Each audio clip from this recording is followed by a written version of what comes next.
Eğlenecek. Ne sesedin şumagan? Men mi? 27 yarım yaşadım o kaka. Bay bap. Bu yaş dönelik değil, sen ne deyirin sana? Gelir beşaltıcık bolun ora. Kalkın et böyle 10 yaşının dolu. Ne çiğilgez? Beşaltıcık gayret et. O kaka men diň tuşlama, klas başlama, çağal çuğulu damarlap gittim o. Demirlek senin peydası yok.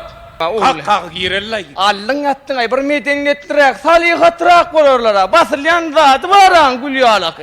Bassan.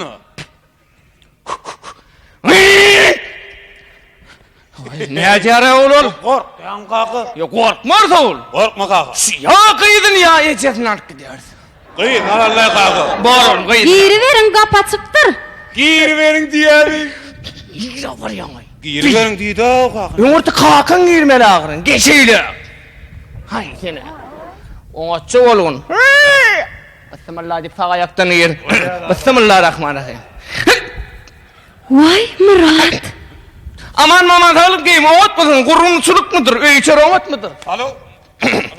Neme de bize Süleyun hocayını gerekti. Tanımadık sıran oluyor. Şulayın hocayına men. Oy.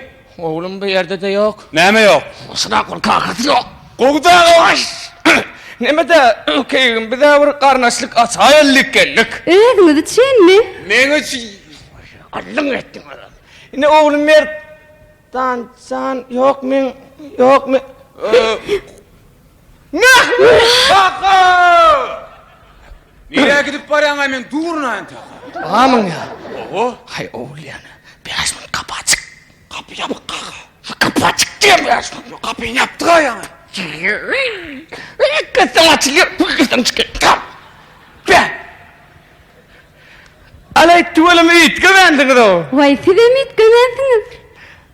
Bayadımı çiğim sama halde dip çalardım. Ben dip çalardım seni maydardın. Vay men aydım etken sen depindi de. Vah. Men dip eden sen aydımıydı da. Şu atlara bana seyretmen başka kişinin yanına sıran oluyordun lan. Başka kişinin yanına dip çaldım ama yüreğimle gözüm sen ne diyorsun? Duymadık koyadın onu.